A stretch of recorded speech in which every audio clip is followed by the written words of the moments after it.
ultimate atomic buster. Hey, what's up? Good morning, YouTube. Black Dragon 79 here.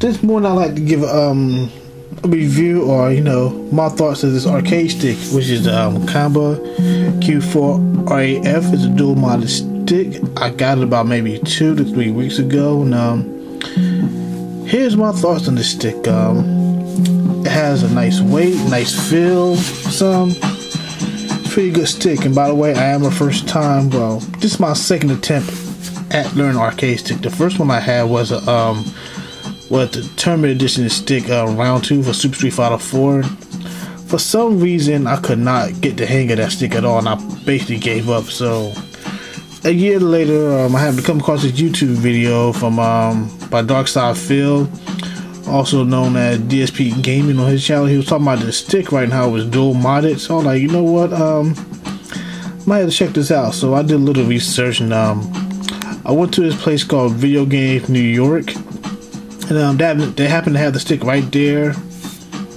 for you to sell, basically. So I picked it up, and immediately I started practicing on the stick, and it's very smooth. I give it that. It is definitely smooth. And did I mention it is a dual modded stick, which means it works on 3 different systems. It works on your PS3.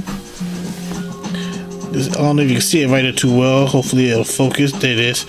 It works on your PS3, PC, and the Xbox 360. There's no, you don't have to go through no special procedures. Just click the switch, plug it in, and get your game on. Anyway, this is the joystick. It's a square gate joystick, but you won't be able to really tell because it's so well designed, so smooth. It kind of feels, it doesn't feel exactly like an octagonal gate, but it doesn't feel as stiff as the TE sticks square gate. But anyway, I did order octagonal gate a couple of days ago, so it should be in the mail today. And I'm also getting a black ball top. Anyway, what I like about the stick, one is all the 8 main buttons are soundwire buttons, so you don't gotta worry about having bogus parts in your joystick. All official Japanese parts, except for this little guy here, the start button. I don't know what's that made out of, but it's not a soundwire button. Yeah, it's definitely not a soundwire button. Now, a lot of people complained about this stick for one reason, was the start button being here. Now, I've been playing with this stick for a couple of weeks now, and I have yet to touch that button under any type of gameplay activity whatsoever. I've yet to touch that button by mistake. Anyway, my suggestion is, if you learn an arcade stick for the first time, you may not want to learn it on games such as Super Street Fighter 4 or Street Fighter Cross Tekken, only because the game has shortcuts. Now, what I mean by shortcuts is like certain special moves, like the Fireball or Dragon Punch. You don't really gotta do the full motion to get the moves out. Like Dragon Punch, for example, still going forward, down, forward punch.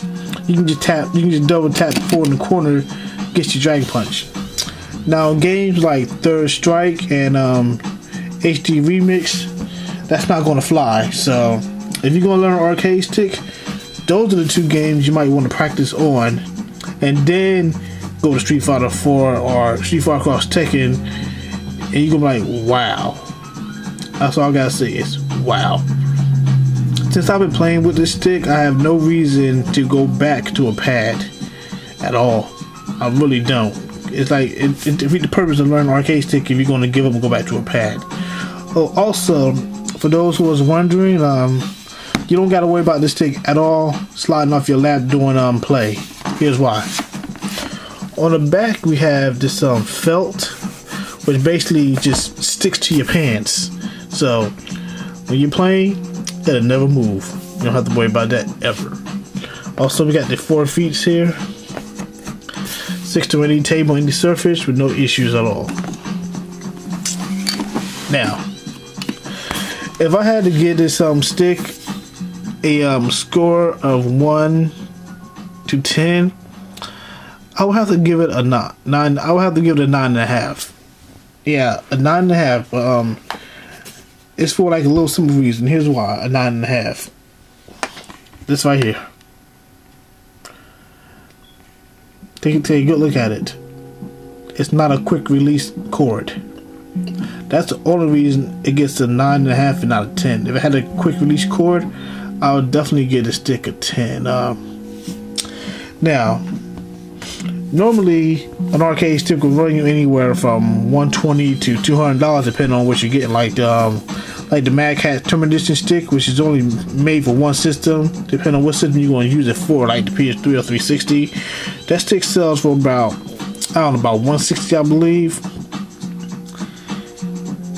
This stick right here, you can get this stick for anywhere from $149 or less, depending on where you get it from. Like I said, I got this from Video Games New York. They also had this on FocusAttack.com also for $149, which is, I think, is a steal, especially for an arcade stick that could work on 3 different systems. So if you're going over your boy's house and you want to play some Street Fighter 2 or whatever, or Street Fighter 4 Cross Tekken, and he doesn't have a PS3 but he has a 360, you have nothing to worry about. You really don't. So I must say, I do recommend this stick, especially if you're first time stick user like myself. Definitely pick this one up, because if you're going to get an arcade stick, get a good quality arcade stick the first time around. Don't try to cut yourself short by saving money and getting the SC edition, because you're going to end up buying another stick later on down the line anyway. So you may as well just go ahead, eat that $149, buy a very good quality stick once, and don't have to worry about it again. And from what I understand, it's very easy to change parts on this arcade stick as well. But I guess I'll find out later on today when I get my my black ball top and my GTY octagonal gate.